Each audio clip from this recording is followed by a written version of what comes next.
everybody, welcome to another episode of What a Hell of a Way to Dad. It's Francis, it's Nate. We are still in, I'm still in my cold hell, and we're going to get another couple of inches of snow onto the, I believe, 10 inches that we got last week. So St. Louis is under a blanket of snow while California is currently on fire. Climate change going great for everybody, I think. How's your neck of the woods, Nate? Well, I'm looking at the weather for next week. It's been rainy as hell here, and it says that it's been warm though, like weirdly warm for January, but also like alpine, foot of the Alps kind of stuff. You get a lot of weird wind changing stuff. Mm-hmm. And I'm looking at the weather, and it says that tomorrow it's going to be a bit colder and then a lot colder over the weekend and the next week. I think highs still like warmer than you might expect for this elevation and this time of year, but low is definitely below. In fact, not only below freezing, but on Monday, the high is 32 and the low is, I don't know, -4 in Celsius is probably like in the low 20s. Yeah. So at night, so it's going to be chilly for sure. So yeah, it's but at least it'll be clear. You know, I got warm weather gear for my bike, so all good. Yeah. We'll survive. Do you do that thing where like, I lived in Alaska. You don't know cold. I know cold. I guess you also lived in, wasn't Korea cold too? Yeah, it was insanely cold. Yeah. Yeah, I mean, Alaska was colder, but... The only knowledge I have about Korean weather patterns is by watching MASH. So I know they always have episodes where it's either really hot or really cold if they want to do a weather version of it. Yeah, I think that's fair. I would say when I lived in Korea, I can recall it being like Midwest cold, bad Midwest cold, like not getting above freezing, lows in the teens or like down to single digits, really windy at times too, snowy as hell. Also in the summertime, it will be like more than 95 and 95, like very, very humid, very, very hot. And I would say also springtime is kind of allergy hell because it's not really environmental. I mean, it is hazy to some degree because of a variety of things, but the biggest thing about it is because of Korea's position and the regional winds, it blows a lot of both dust and pollution from China over. And so they call it like the yellow fog or yellow haze. I will say autumn in Korea. Sounds racist, but yeah, I mean, yellow dust, whatever. It's literally yellow. Like yeah, it's literally yellow. I get it. Yeah, if it was coming from an American, it'd be really racist. Yeah.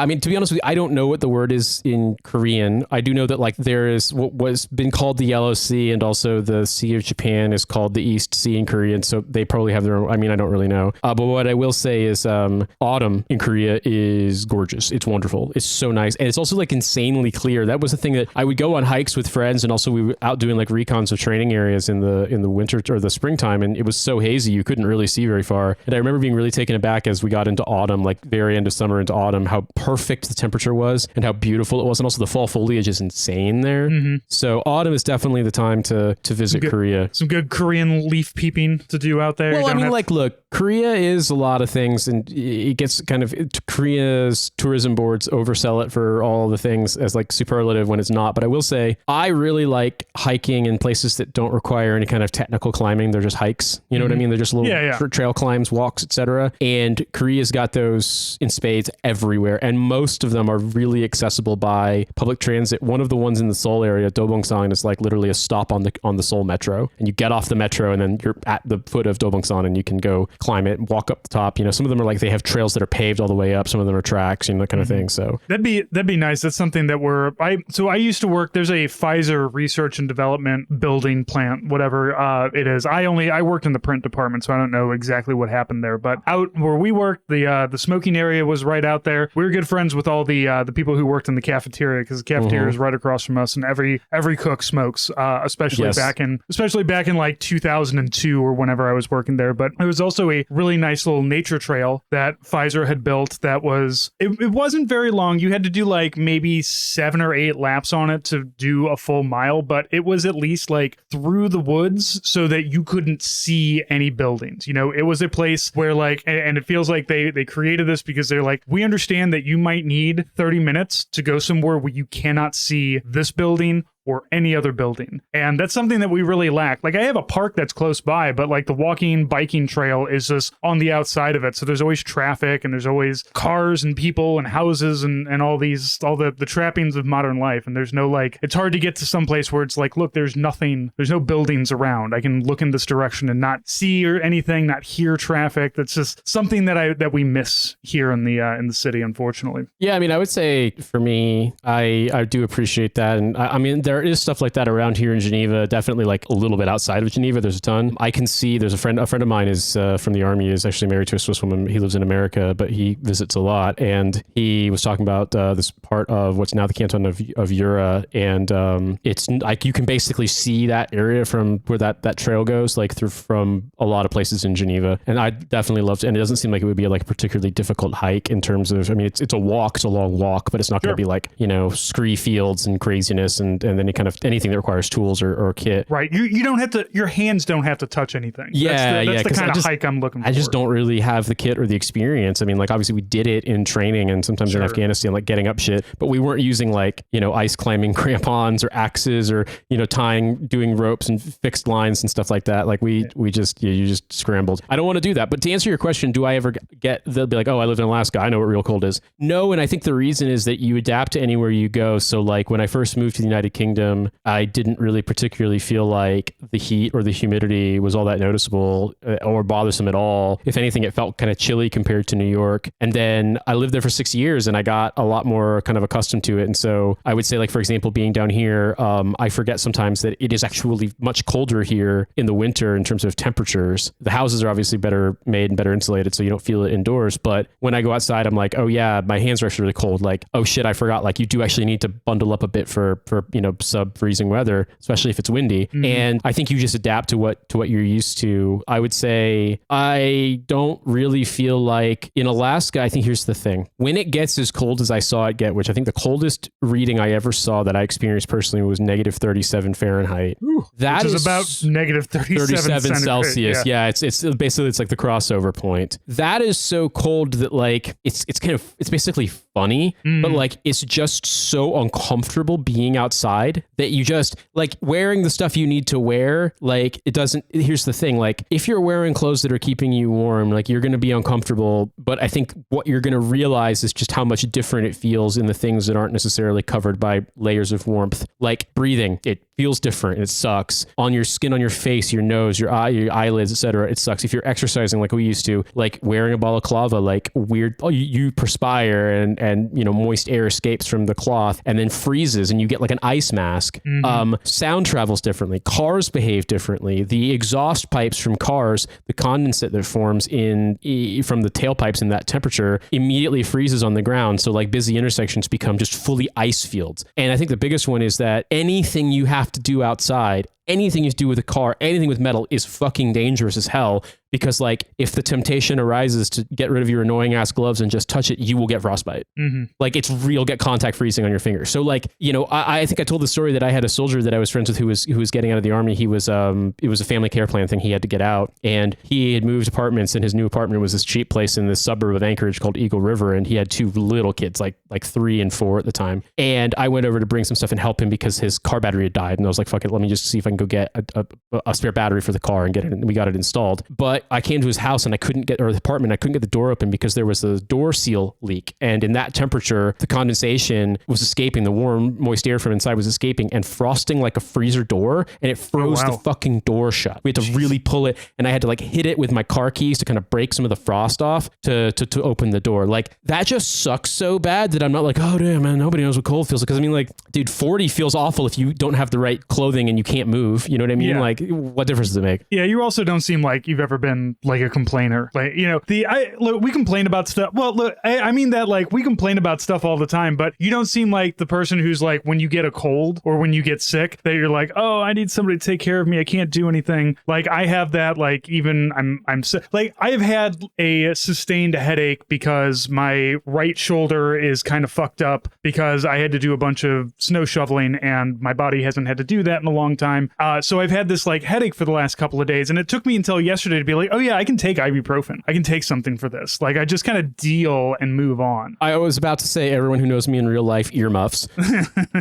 So to be honest with you, Francis, I am, how to say this with the requisite amount of honesty and self-knowledge, I am the biggest crybaby and the hardest rock you have ever met in your life, in the sense that I hate it. I hate being inconvenienced. I hate being uncomfortable. I hate being sick. I used to feel a little better about it now, but I used to have a lot of sort of like what's going to happen kind of anxiety. But then there's a certain point, and I don't know if I can credit sports or swimming or my own personality or the army to this. Who knows? There's a certain point when you just accept you're fucked and you go to your dark place, and that's when I'm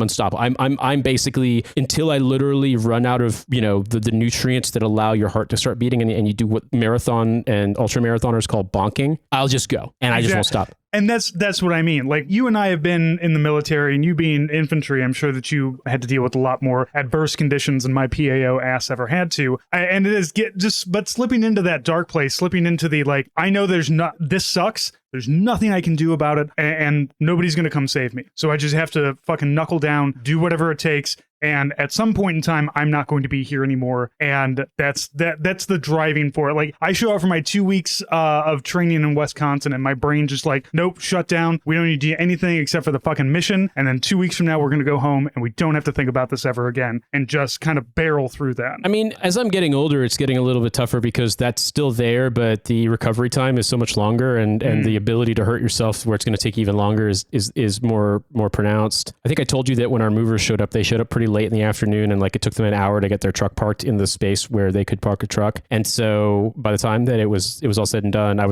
guy was like, well, no, you're the customer. Like, we're going to move it in. And I was like, look, man, you guys have to go to Lausanne and do another delivery. And at 7:30 p.m., they are going to close this gate and box your truck in. So unless it's literally illegal, can I just help? Mm-hmm. And I just became the third mover and just carried shit. And I was not planning on this. And I was just hauling boxes and hauling stuff and just working, and worked probably about 4 hours of nonstop. And honestly, like, I felt great emotionally the next day because it was such a workout. And there was a feeling of like, we're finally done with the move. Right. But then I wound up having a flare up of plantar fasciitis. It took like a fucking week to get back to normal. I'll tell you a story, because I was really in my feelings in Ranger School. And I think that was one of the most pronounced experiences I had of like the really profound flare up of anxiety, where when I'm not in charge, when I'm not on the mission, it's not my turn getting graded, or, conversely, when we're not doing the thing, for the longest time, I had like really, really profound, like crushing, what's going to happen? What if it all goes to hell? What if that kind of anxiety? Weirdly, like, I haven't really had that lately. And I don't know if I can credit my daughter being born or some of the kind of unfortunate things that we've had to go through since then in terms of medical stuff,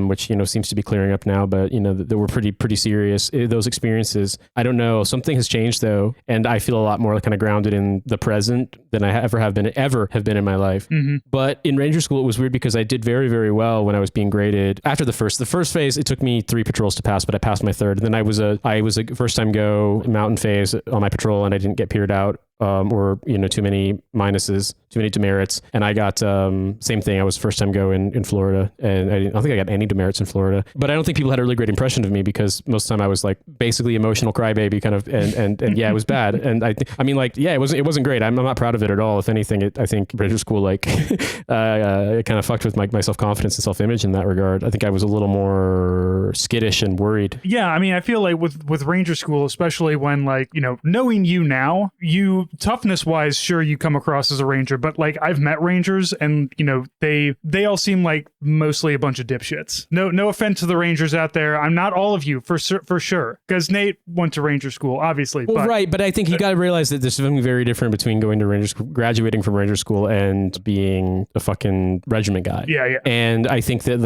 I've met some really, really cool people who are in regiment, but I've also met a lot of psychos who are in regiment, and it's sort of it's just that's the nature of an organization like that. I would say I don't want to defend anything in the military because I think they spend trillions of dollars defending themselves with bad public affairs.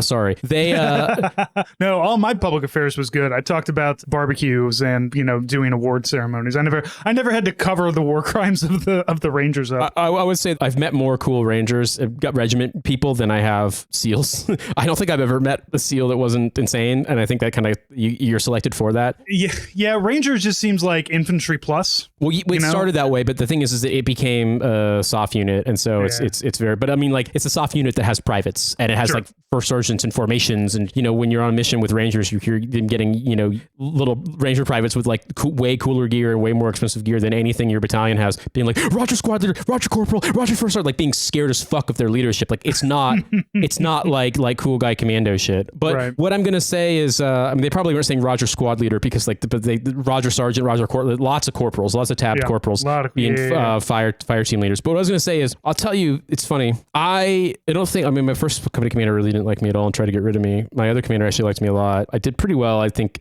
had a rough start, but I actually wound up being quite successful, or at least in terms of how my work was perceived. You know, I don't know. I'm sure there are lots of people with really bad stories about me too, because I was an idiot 23-year-old second lieutenant. But I will say that one time I was in Afghanistan and we were out on a mission. Basically, I was helping my battalion commander's TAC. I was the headquarters company XO, but the TAC NCOIC basically went to battalion commander and was like, Lieutenant Bethea is a tabbed ranger, and he's like, right now there's not a lot of stuff, you know, in the sense of like the headquarters company XOs, like everything is meetings, but like there's a lot of time when they're just waiting on resupply. And he wasn't wrong. He knew me. We were workout partners. And he was like, I'm kind of dying here having to do all this mission planning and manage my troops. And would it be okay if I brought him along? Basically, staff sergeant asking, is it okay to bring a first lieutenant along?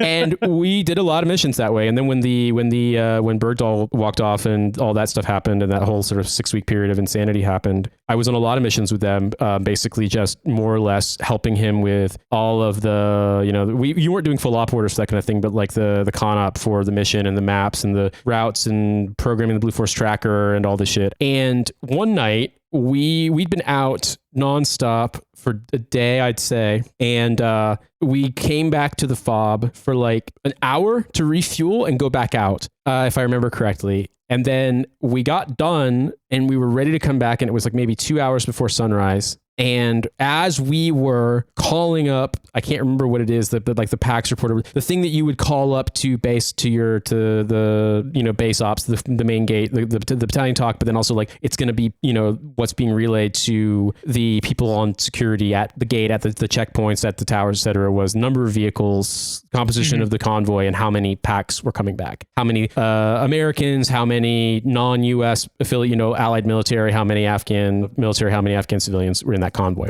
Boy, Afghanistan sounded more organized when I was there in 04, when it was just like, I don't know, who are you guys? Come on in. Yeah, I mean, you know, it was a big enough base that like, and there was like a National Guard unit whose only job was basically doing FOB duty guard. I can't remember. There was an acronym and, you know, FOB mayor shit. I can't remember what it is anymore. But that's what their job. So like that, they were sticklers on that. We were literally prepping it to call up as we were rolling back to the gate, and we got a call that they had found a bunch of RPG heads in a well. And so we had to bring EOD, and so we had to go back, get EOD, go back out again. And then if I remember the story correctly, I think I got about an hour of sleep after pulling radio guard, like in a sleeping bag next to like the wheels of a vehicle. And then similarly, the next night when we were supposed to come back, they had found, it was the middle of the day actually, they had found an IED in a culvert, and we wound up being out there all day and all night while they figured it out and blew it up. And so I'm not trying to church it up too much. I want to say it was probably in, let's say, in the 36 to 48 hour range. So I know plenty of people who've had way worse than that. I mean, I think I have a weird Army career in the sense that, like, compared to like for people who haven't deployed or who only deployed to places that weren't combat zones, what I describe as like, wow, this dude was in fucking combat. Whereas like anyone who was there, even in my unit, they were in much worse conditions than I could never pretend like I was, you know, like knife in the teeth, you know, holding the knife in my teeth, climbing a rope, fucking doing commando. Not at all. Not in the slightest. I slept in a bed most nights that I was there. But that experience of having to be like, oh, you thought you were done? We thought it was, you know, basically index in real life. Oh, you thought you were going to be able to go home and take a shower and eat some food? Fuck no. You're going back out. Yep. You're going back out because some shit happened. I think having the experience of stuff like Ranger School and other stuff in my life, you know, swimming, among other things, prepped me for that more. And then I also think that carries over in the sense that I can't remember that. I think it was actually one of my good friends from sort of veteran writers, et cetera, but I can't remember. But somebody said to me, this is going to sound corny as fuck, but the hardest night of parenthood of a newborn, barring an emergency, barring, you know, a real life or death, serious emergency, normal parenthood of a newborn and a baby, the worst night of that is easier than the easiest night of Ranger School. And they weren't wrong. They weren't wrong. It's like you don't want to run around saying, we're like, Ranger Guide to Parenting. But like talking about the dark place stuff, I think it's just more like, I don't want to have to, and I'll do anything I possibly can to be like, oh, my tummy hurts. But when it's obvious that it's going to happen, it's just like if you've ever flown on the Boeing 787 and you didn't crash and die, the little on the Dreamliner, when you press the thing and it changes the shades, you know, so like the windows, there's no actual shutter or shade. It's just you push a button and it like tints the window and like basically blackout tints it. It's like that. It's just that, and then you're like, we're fucked. You just turn inward. And you know, one of the great things about my career being enlisted and eventually becoming an NCO is that as long as you are a competent NCO, people like you, and that's really all you have to pull off is can people actually rely on you? And that's I toyed with the idea of becoming an officer probably around my 10-year mark. I was getting my degree in network engineering. I had like a warrant officer come, trying to get me to, join, but being enlisted meant that nobody fucking bothered me. Being a staff sergeant, like, it's the perfect rank. I got staff sergeant and I never wanted any other rank. I never wanted, because I saw how E7s got treated and I saw how E7s turned out, and I was just like, I don't want any of that smoke. You know what's funny? Because I remember I was a little unsure of myself in the sense that I quit Special Forces, the Special Forces pipeline, about halfway into the Q course, and I got sent to Korea. And that was supposed to be like my whatever punishment time in Korea and then get out. But I also was like, well, am I going to get into grad school? Am I good enough to do anything at all? Like, I don't know. It's the only thing I'm good at, this. And Korea was the perfect place to force me out of the tepid bath, in the sense that it sucked so bad being in the army in Korea that I was like, anything but fucking, I don't care what. And so I'm glad that happened. But I do remember sometime in the winter of the year I was there, because I got there end of winter, spent the whole year, and then basically like 13 months to the day I got out of the army. And in the winter, they were doing one of those great big exercises that they're always doing in fucking Korea, like Ulti Freedom Guardian or whatever the other one is. Gotta get the cat, the rich kids and the cat to USA. The Katusas. Katusas, that's right. I knew there was a way to pronounce that properly. But there's get all the Katusas out there and get their boots wet. But I was in the brigade talk tent, and there were a bunch of graders from the National Training Center or whatever the grading user pack, whatever the fuck was, to sort of grade the staff. So these were probably post-staff time majors who were grading the staff officers, like guys who were like, in line to do their next jobs would probably be Battalion XO or, something along those lines, and then potentially go on to go to the command course for battalion commanders. And they were all, could pass the PT test, pudgy, bald dudes who looked like they were miserable drunk or alcoholic, bitter, divorced guys. And I remember being like, these guys are not that much older than me. And that's what staying in the army, the regular army, is going to do. Yes, I would be retiring in 2 years if this were the case. You're Group 07, so I would be retiring in 2027. But what is the price that you pay? Right. What are you exchanging? Right. You're going to be Colonel Bethea, but at what cost, Well, my dad was Colonel Bethea, and it didn't really seem to fucking make him very happy. So, my granddad was Colonel COL Bethea, and it didn't fucking make him very happy. So, like, if only your father had podcasting to fall back on, like to discover his love for talking into a microphone. It's funny you bring up my dad. I have been having to baby-proof some of the furniture that he built. Mm-hmm. And it's interesting to me because for a variety of reasons, I think I always looked at stuff like my dad's hobby was woodworking, and it wasn't really a thing where he'd be like, let's do this together. It's like, if I was going to help him, there wasn't much I could do besides, help him push wood on the table saw. Mm-hmm. And I mean, some of that is sort of his decision, I think, and how he approached that. But I always looked at it as like this impossible. It wasn't a thing that I really cared that much about. And also, like, it was hard, and you had to be good at it, and there was no way to get good at it, seemed, unless you like went to like wood school. Well, here's the thing, right? I've done some stuff, and I've been planning out some of the things, and I've obviously had a lot of experience with DIY and building functional furniture for studios and offices and stuff for my various shows. And look, it's hard to talk about it because, like, I don't want to sound like I'm disparaging my dad, who I love and also who can't really defend himself because he has dementia from Parkinson's. But my dad built me a shelf cabinet, and it's really nice. I mean, it looks beautiful. The joinery is amazing. The stain is amazing. It's made out of cherry wood. It's got dovetails. It's really nice. But two things. Number one, the entire assembly rests on a frame that I realize now is literally just 1 inch by probably 4 inch cherry boards, and then chip block wood basically bolted in with self-leveling feet or adjustable feet basically. And there's 6 of them, I believe. So there's no protection at all. There's no corner brackets. There's no compression at all against shear. So if this moves in any way with the weight, it's going to damage it, which unfortunately has happened, and I'm going to have to repair it. But also the bottom was designed to hopefully be a thing that would store vinyl records, so that it was sized for that. Problem is, once again, built out of 1 inch thick cherry boards. It doesn't matter how good your dovetails are if you are building very long boxes and in and around 48 inches long a piece, I believe, 36 or 48 inches long, like wide a piece, about 8 inches or 10 inches deep. Well, there's got to be more than that because they're vinyl records, so like 12 inches deep. Yeah. it's gonna fucking sag with thousands of 1,000 pounds, 800 pounds of books on top. Doesn't matter how well reinforced. It doesn't matter. And of course, that is what's happening. It's not damaged it, but it's sagging enough that the vinyl records can't actually stand up straight because there isn't enough room for them. Ooh. And I look at that, I'm just like, you could have used fucking dados or goddamn, I don't know, corner brackets, wood nails, a nail gun. The point of it isn't necessarily the beautiful joinery. The point of it is also it's supposed to do the thing it's supposed to do. The function is supposed to follow the form. Supposed and the form follows the function. Forms to follow the function. Yeah. One way or the other. Fucking aphorism. Yeah. As a side note, I read an interview with Kieran Culkin, and he said that he couldn't remember if he liked ribeye steak or not. There's some kind of steak he hates and some kind of steak he likes. And his brother Macaulay was like, well, here you can make like a mnemonic device to remember it. Just put in your eye and say, I love ribeye or I hate ribeye. And he's like, that motherfucker did that. And now I can never remember which one it is. But what I'm trying to say is it's interesting to look at this because I feel kind of like, armchair critic to some extent, but since I'm the end user and I'm having to kind of like render this thing child safe and make some repairs because it's been somewhat beaten up with 2 international moves. It's interesting, like the degree to which your perspective can change on stuff. I think looking at it, I don't think I joined the army because I wanted to make my dad happy so much as like it seemed like a thing that was going to be agreeable to my entire family, and I actually kind of enjoyed it, right? Yeah. And I didn't really know what I wanted to do with my life, and I felt like something I ought to because like all the shit that was happening in the world, and I didn't know any. I mean, say I didn't know any better. It was more like the people who had said like actually no, the U.S. military just does imperialism. I was like, oh, they're probably wrong. And then I saw it, and I was like, oh no, shit, they were right. Fuck.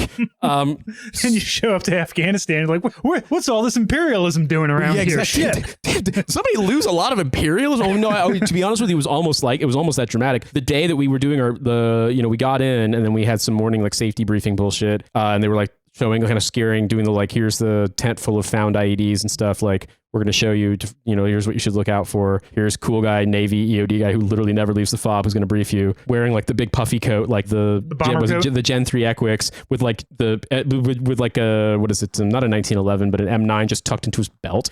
Yeah. It's like, you're in the fucking Navy. Come on. That Navy 03 makes the same amount of money as your Army 03. Was he enlisted? E6 equivalent, okay. But like, whatever, like fucking like BD bomb disposal 6 or whatever the fuck their grades are. So for those who aren't aware of this, in every other branch of the U.S. military, your officer grade, enlisted grades, and warrant officer grades are pretty straightforward. For officers, it's 01 through 09. For enlisted, it's E1 through 09. For W, it's W01, W02, and then CW3, CW4, CW5, because you become a chief warrant officer at CW3. In the Navy, it's based on your job. So if you were like, I remember there was a guy, I see people, I think that falls under being like a yeoman's mate. So that like a petty officer first class is a YN1. It's the equivalent of an E5, or an E7. I can't remember, but instead of it being like an E7 or an E1, it's your job 1 or 5 or whatever. The fucking Navy, man.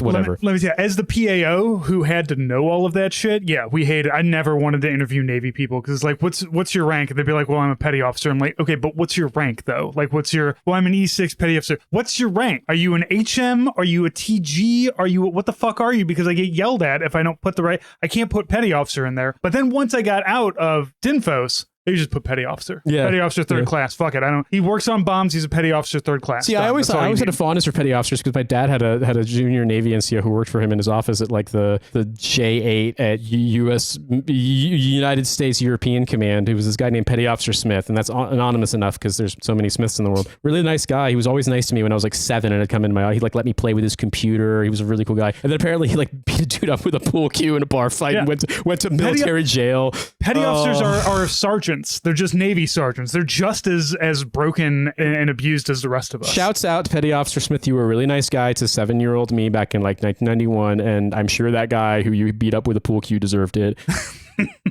But what I guess I wanted to say is that I look. It's so interesting looking at this stuff because I think about would it have made you happier to stay in the military? No, I know it. I never have doubted that. I've never doubted that decision at all. I've thought a little about going back in the early days after I got out, but I think as time went on and my life kind of like unfolded more, like the sort of take the metaphor of the I took the road less traveled, pathless, whatever the fuck it's Emerson. I think it might be Thoreau. I don't think it's Thoreau. I can't remember. That whole shit when you're just past the crossing, you can look back at the crossing and be like, oh fuck, did I take the wrong route? But like once you've gone a ways and it's impossible to go back anyway, you just kind of, you can assess it. And I think, I know that I would not trade what I have in my life. I would not be married to Cynthia if I were still in the military. We would not have our daughter, who I absolutely love and who's some weird, strange, wonderful parenting moments the past couple of days, so I can maybe talk about in a second. I wouldn't have those. I certainly wouldn't have had this experience I've had of, getting out of the army and then moving to New York and then moving to London and now moving to Geneva. And I don't know. I look at it and I think about so much of this stuff. You mentioned my dad, and it's like, look, my dad was pretty good as an infantry officer.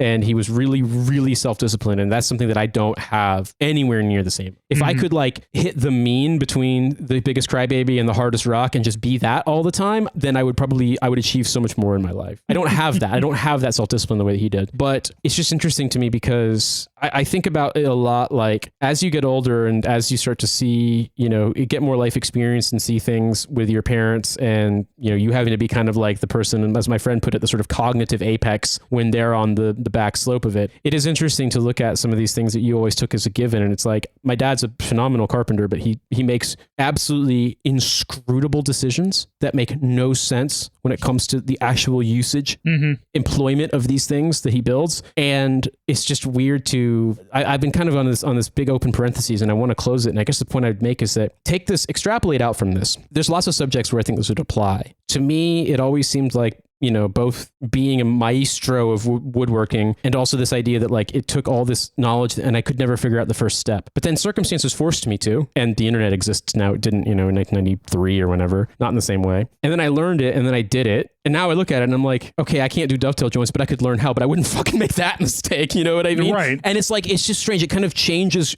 so much of your perspective. It is changes. It's a weird moment to realize your father is a human being and at some point in time, my daughter and your daughter is going to have the same thing where they're going to be like, what the fuck was my dad thinking? And, it's hard to, as a kid, you grow up and if you have good parents that are around, you look up to them and you're like, obviously everything that my dad is doing and my mom is doing is the correct thing to do no matter what. My parents never really fought in front of us. I didn't come from a loud or yelly household or anything like that. But yeah, once you hit that point where it's just like, oh, dad didn't really know what the fuck he was doing here, did he? Which is fine. Look, you have that realization. It's like, oh, none of us do. And it kind of makes you feel a little bit better because I know I'm going through this life by the seat of my pants, not really knowing what the hell I'm doing. I have some ideas. And I obviously, you and I are in our middle ages and we're successful and we continue to be good at what we do. But there are mistakes that you're going to make. There are mistakes that have been made and your kids are going to find out about that. And it is just a weird feeling to be like, oh, my father's not infallible. But, it feels good because I know that I don't have to be. Eventually, my daughter's going to figure it out too and be like, yep, a lot of times I didn't know what the fuck I was doing. What do you want? Well, I think also that notion of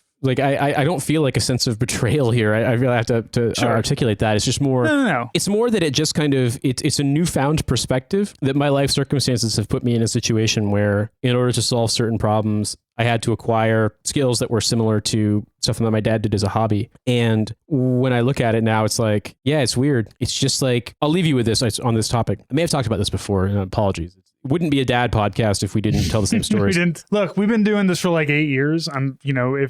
Hopefully our listeners have also forgotten the last time you told this story. Yeah. Well, so I remember when I first got to Alaska, I was like I was one of 2 second lieutenants in my battalion, and one of them got a DUI like really fast and then got booted up to brigade, and I don't think he even got retained to the point of being a captain. But he was having like some pretty severe mental health stuff going on as well. Sure. So I had everyone, platoon leaders, XOs, company commanders, everyone was captains. Soldiers were all specialists, and a couple of PFCs who'd gotten there as replacements during their 14-month deployment they just come home from during the surge in Babel province. So like here I am, I have a tab, but like I've done nothing. And these guys because it's like a deployment cycle, like it's a whatever like I want to call it, they call like cycle managed or something. Basically at the time it was this idea that you had like a cohort and the entire brigade more or less ETS or showed up from their OSIT in 90-day window, and then everyone trained up and then everybody left. And this was the first time they'd done this, was this when they deployed them in like early 06, I think, or for late 06. And then they were supposed to come home in early 07. And well, they did, if I remember correctly, it was like they deployed in like August of 06 and came back in like November of 07. So they had a long ass deployment. And so I didn't really, it was about a month or like 6 weeks before the next, like the big kind of surge of second lieutenant started showing up, because it was all these guys who had gone to West Point, and they'd started, the cycle after me in Ibolic. And because of course it was an airborne unit in Alaska, so all the fucking West Pointers wanted to go there. I mean, I actually am friends with a lot of them, but at the time it was like, oh, these fucking guys, yeah, great, Fucking what? Yeah. Like I said before, which is how you should like, always react to a West Pointer. Insanely in good shape. And also like, guy being like, where's the supply room for my off-base apartment that I'm renting because I don't have a shower curtain? It's like, no, you have to go to like Walmart and buy one, dude. Yeah, the West Point definitely prepares you for the army, but it does not prepare you for the real life. World. Yeah. Oh, so I didn't really have, and I made the mistake of, I just accepted on post quarters because it was easy and free, but I realized later it was annoying. And so I was basically living on post and I had fucking shit going on. I go ride my bike, I go run, I go to the gym like twice a day. Like I go to PT in the morning and I would just go to the gym because I was bored. Mm-hmm. And it was Alaska, so it was like an endless summer. And I was also like online a lot, like checking out, trying to like find music stuff, like learn about, like just be adventurous in finding music. And I remember that the band Justice, the French, sort of like a what if Daft Punk wanted to do prog rock, they had put out their first album the year prior, and one of the videos for the song DVNO ends with a shot of the two guys from the band playing a piano and playing the kind of refrain from the song on the piano, and it looked so cool. And I was like, wow, I wish I had any creative bone in my body for music. I wish I knew any of that. That's so, there's obviously really talented and really like schooled in music and so on and so forth. Right. So years later, I wrote a song called Radar Van for Crash Future.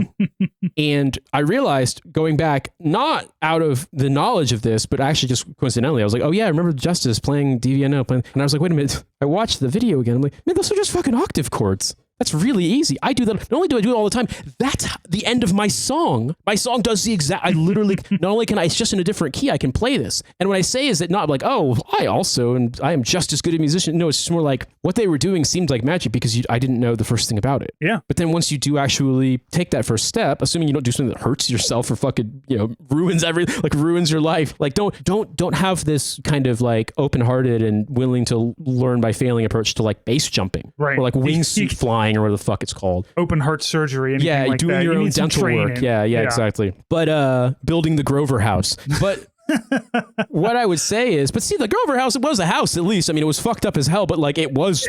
You could live in it. You could certainly live in it. And I really wonder, was the address ever found? I really want to know if it still exists, if it's still out there. If I remember correctly, he bought a plot of land in something that was called the Great Dismal Swamp in like Virginia somewhere. And like, because the land is like kind of unbuildable in a lot of ways, like it was cheap to buy. And then he built the house where like there's the tiny window that's perfectly positioned in the middle of the stair, like the kind of right angle staircase that if a kid fell down the stairs, they'd break through the window and fall out of the house. Flying out the window. Oh god, yeah. It was great. It was like, what if you built an entire house to be like the Home Alone trap house? It's like you built a house more or less as in like back in the early 2000s when people would do like fake music review sites where they would intentionally mix up the most elementary facts just to make the fans of those bands furious to send hate mail, because the point was trolling and making people. It's like that for carpenters and for like, I don't know, general contractors who build houses. Well, it's the argument of like, a Silicon Valley guy who doesn't go take a humanities class, so he doesn't understand that, people are an element. The guy was just like, I could build a house, and technically yes, but like there's a lot of things that need to be discussed with people who have built houses. Like, again, I always talk about this pod check. If I had to build it again, I would not build it like this. There's a lot of different things that I would change because I've done it once. I know the mistakes of it. But if I was building an entire house, I would try to find some guys who were like, hey, I have some ideas. Tell me if they are good or bad, because I don't want, because look, I will think something's a good idea and then a year later say, oh, this was really fucking stupid. I shouldn't have done that, but it's too late. So, it's that like, of course I can do this. I have YouTube. I can figure out how to do all of these things. And technically, yes, he did build a house. It is livable. You can be inside of it, and I assume not sink into the swamp. But it also looks like a fucked up mess. Every single detail on it is wrong, and it's the kind of thing that makes people who do this for a living lose their minds. And it's like it's sort of a like it's like I don't know. It's like opposite day or like parallel hell universe. Good enough for government work is like good enough for my own living, but it might electrocute you and child might fall out the window. God, and then he had to replace part of the siding because he put the barbecue too close to the siding and melted part of his house. Phenomenal. I loved it. I was going to say, I think for me, I was like, I really hope that when my daughter looks back and says, yeah, my dad really had no idea. Why can't I just don't understand what my dad was thinking. And she's like, why did he make that orange desk? Why did he like orange so much? What about it? And not something like, why is he why did I trip on the stairs and now I'm outside? Why did I fall out of the house? Yeah, exactly. Like it was like the worst version of The Lion, the Witch, and the Wardrobe. Yeah, to get to Narnia, you have to take a header out the window. Yeah, exactly. That's how you know it's Narnia, because of the head injury. Exactly. You take the head injury and then they give you like the only way, like basically to live in a place where they don't have building codes. The hospitals don't have codes either. So for some reason they gave you laughing gas in the ER, and then you arrive in Narnia and you meet a talking lion. Yeah, literally the lion is your anesthetist. So you have to be quiet and go to sleep now. Well, you know, it's just one of those things where we started talking about this and talking about toughness, and I don't know, it's interesting to me because to me, I think that when you find yourself obligated to go through that kind of like, okay, I go into the dark place, it's weird how, to be honest, it's sometimes very strange how it's not necessarily that bad, except for the fact that whatever the task is often a very, very large one. And you realize that had you been able, either had you because you just didn't do it when you could have, or had you had the opportunity to prepare for it, it actually wouldn't be that bad. Mm-hmm. And it's just that, it's like the world's most therapy chatbot shit, but it is the first step. I mean, it can often be the first step, or just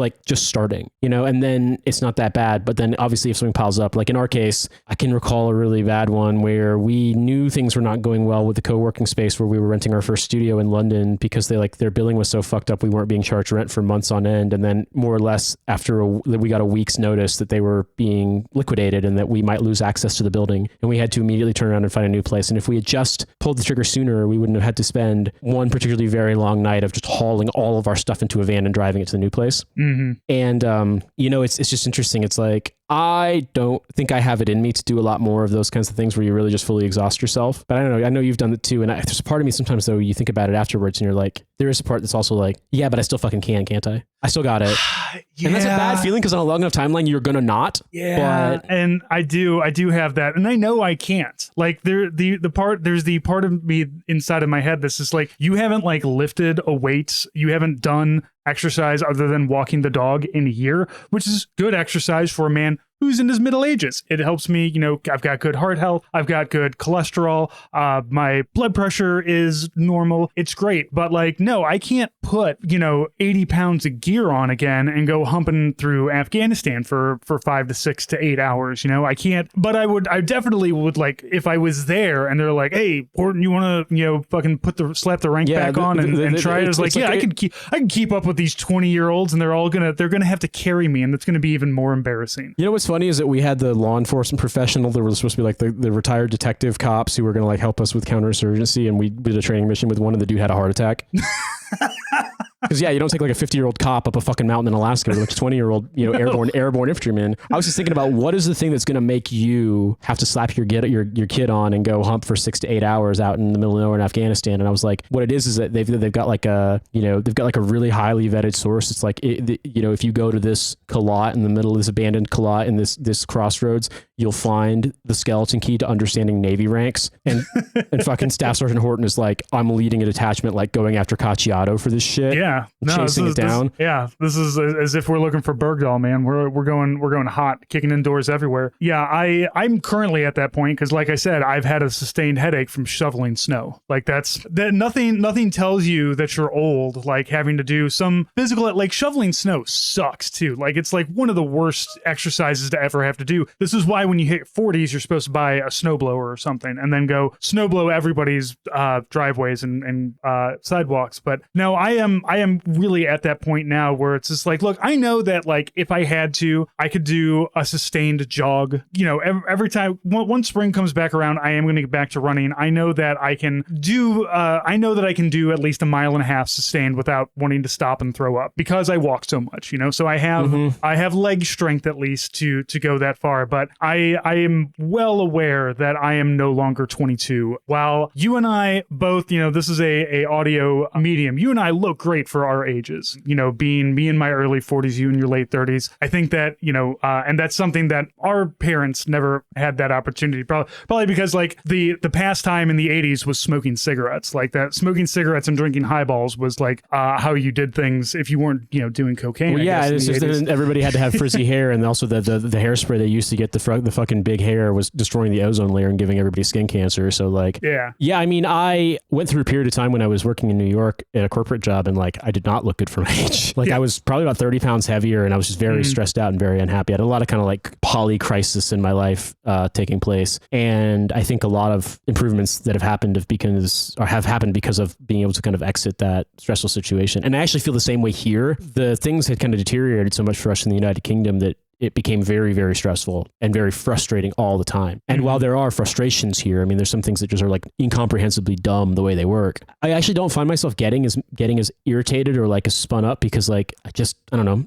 I messaged Cynthia about this today. That I was like, I'm sure some dumb shit's going to happen before the end of the night. So like, while the sun's still out and I feel great, I'm a little exercise high. Let me just say, like, I'm so glad we're here because like, I got a ton of work done at the co-working space, and I rode my bike there and back, and it's just nice. I'm so glad we live here. Mm-hmm. My wife hasn't worked a corporate job in like a decade at this point, and couldn't be happier. Probably more than a decade, I think, before our daughter was born. So it's that same being able to get out of a stressful situation. Because if she was still a flooring estimator, our marriage would not have lasted. She was angry, and we both were like, she was an alcoholic because she hated her job, and I was an alcoholic because I was an alcoholic. She quit that job and stopped drinking, and then I eventually stopped drinking like an asshole. I have a drink or two per week, but yeah, that getting those out of those situations where there's a lot of stress, it's like the biggest thing that you can do for yourself. And I have that now. Like, I do have the corporate job, but what I love about the trajectory that I've had is that the older I get, I make more money, but have to do less work. Like,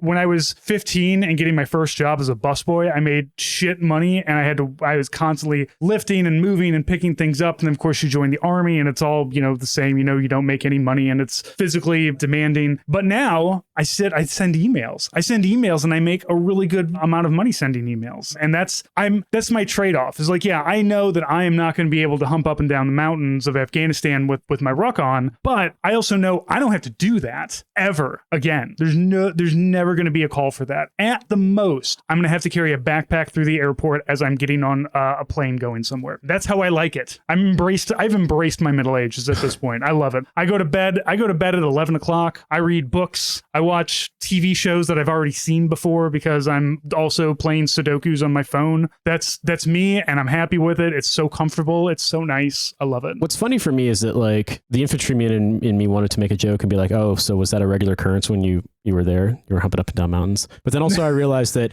at the end of the day, what's funny is that anyone who was there at the same time as me, who knows me or knows the area where we were deployed, which, for the purpose of clarity, was we were the west half of Paktika. So it's 19 districts at the time in Paktika. My battalion had 12 of them on the western side, not the border. And our sister battalion had 7 on the eastern side, all on the border. And they got their shit rocked way, way, way worse than we did. But we weren't in Nuristan. We weren't in, what's it called, Nangarhar. We weren't in places like the Korangal Valley, the Waigal Valley, places like we weren't in Kandahar. We weren't in Helmand. There were far worse places in terms of like how much regular violence and engagements there were. We were in Wardak. One of my best friends was there at the same time as me, and what he experienced was far different than me. And what's funny is I think about it sometimes. I'm like, yeah, I don't want to be an army podcast because I don't want to attract an army podcast audience in the sense of like, where that's what you talk about and that stuff matters, because we haven't talked army stuff in so long. No, I noticed nice. that yeah. It's always there. I mean, there's times when I think to myself, like riding my bike today, I was like, I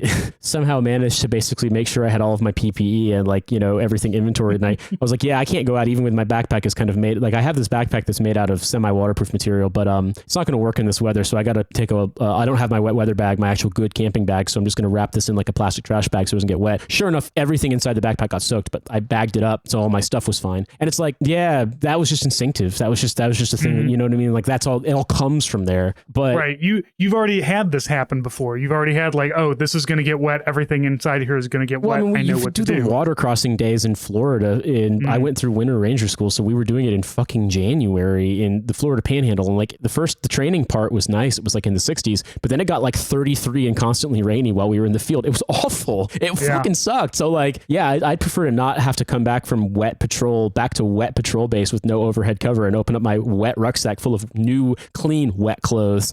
Like, I never want to deal with that ever again. There was at least one hill that I went up. But I will also say, I was covering a veterinarian humanitarian mission where they would go out and they would inoculate the sheeps and the goats and the camels, whatever people wanted to bring. Yeah, what you didn't realize was Osama bin Laden was actually very anti-vax. So there was actually an Al-Qaeda detachment that was shadowing Francis the entire time. Look, those were dangerous because, like originally they would be like, hey, 2 weeks from now on this date, we're going to bring our veterinarians out. You can come out here and you can bring your goats, your sheep. We'll inoculate them. We'll vaccinate them. We'll deworm them, all that stuff for free. And the problem is that when all the farmers see that, they're like, cool, I can show up there. But all the Al-Qaeda sees it too. And they're like, cool, I can show up there too. So it kind of came down to, we had to be like day of, hey guys, come here. We can take care of all of this. But the veterinarians, being doctors and being very laissez-faire, were always like, yeah, come on. They bring me along because I'm the journalist. They bring me along. They're like, yeah, strip off all of your body armor. They're like, don't wear body armor while we're out here. While all of the security personnel that we're with, all the the army guys are like, what the fuck are you guys doing? And I was like, it's the colonel. The big bird told me to do this, so I'm here. And then I would get my photos, and they'd be like, cool, you need to come help out. But I did climb a mountain, but I was only wearing a unit. I didn't even have my body armor on. I climbed up one because there's a guy with an RPG up there who is high on opium, and I wanted to get a picture with his RPG, and I still have it. It's one of my favorite photos. I mean, to be honest, I'm also holding a cigarette in my hand. I came very close to getting shot in the head one time during the aftermath of a suicide bombing, and it happened right outside of our compound, and I just grabbed our guys and reacted. So I threw my kit on over what I was wearing at the time, which was my winter PTs. Mm-hmm. So had I been killed, they would have found me completely out of regs in the shitty fucking track sweatpants and running shoes and my jacket, and but also I was wearing my Kevlar and my IOTV and my rack. Do you remember the famous picture of the guy wearing his full kit, but in like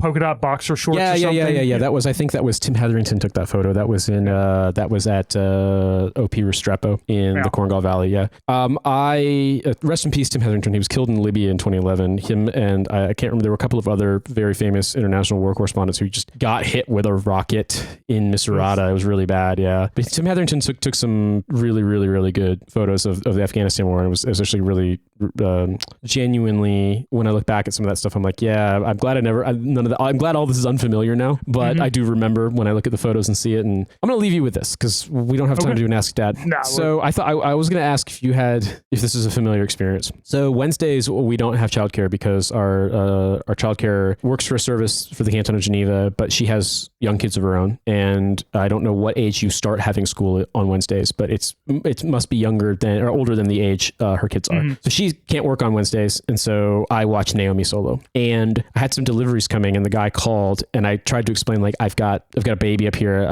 Just give me a second. And I wasn't sure if he actually understood me or he agreed he was going to bring this stuff up because then they can get in. It's fine. And so I just was like, what am I going to do? What am I going to do? And I was like, well, she's in her chair and it's going to take me 60 seconds. I'll just sprint down, sprint back. It's fine. Yeah. And in my mind, I went down, I had a triple check, make sure I had my keys, went down, got it, was fine, got it, brought up everything. But in my mind, in my head, I was like, oh my God, she's freaking out. She's crying. She's freaking out. We're only one floor up, like 2 floors above the ground floor. So like, I was like, oh my God, fuck shit. But then I get to the door, don't hear any crying, open the door, and she sees me and she just laughs and smiles and makes this very excited noise the same way that she did like the first time she saw the childcare after like, 10 a week of holiday. And I was just like, I love you so much. I am the worst parent on the planet. I feel horrible, even though it was fine, even though it's no different than me going to the bathroom, really. I still feel horrible, but it's so weird. And I was like, I love you so much. Gave her a kiss, and she wanted to give me the gesture, like give you a kiss, give me a hug, etc. And then she windshield wipered all of her food off of her table and got it all over the floor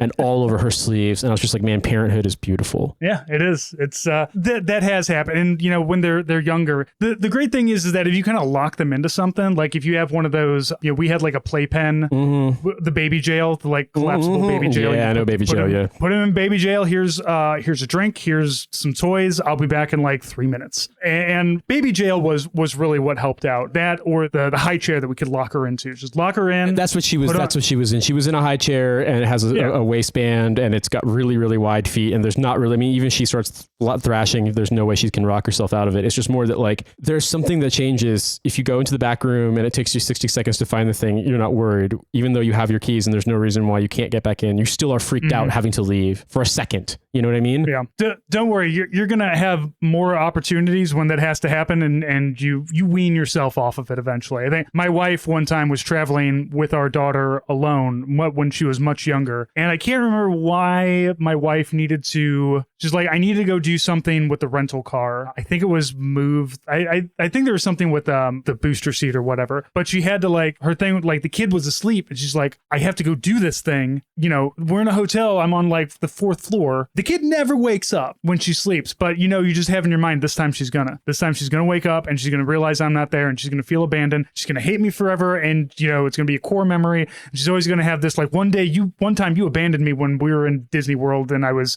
3 years old or something. And of course, she all of this and all of the talking in her head, but no, I have to go do it. She went and did it. She came back. Kid was obviously still asleep, no problems or anything like that. But it's you feel you have that like if I walk away, something could happen. Yeah. But something's gonna happen regardless, whether you're there or not. Sometimes shit happens while you're there.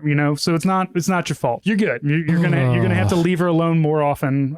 We went to the park after I was done with everything. After she had napped, and she took a really long nap, and then I was done with all the stuff I had to put away and clean up. I took her to the park, and we actually didn't take the stroller. We actually just I carried her at like the crosswalks, but like she can walk, and she can hold me. It's so funny.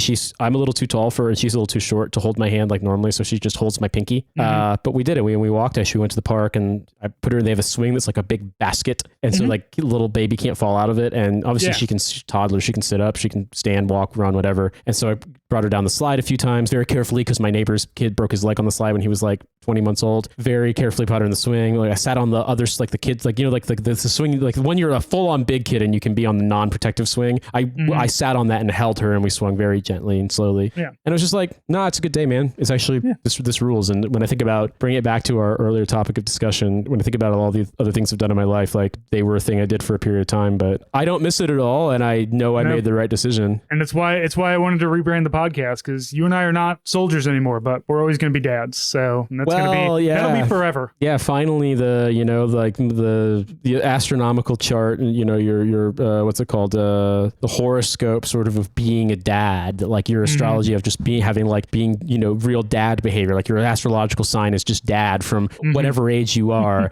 Then you actually have a kid, and it's like finally the planets are in dad too, and that's where I'm at now, and it's great. Yeah. So I'm getting some fucking power tools tomorrow.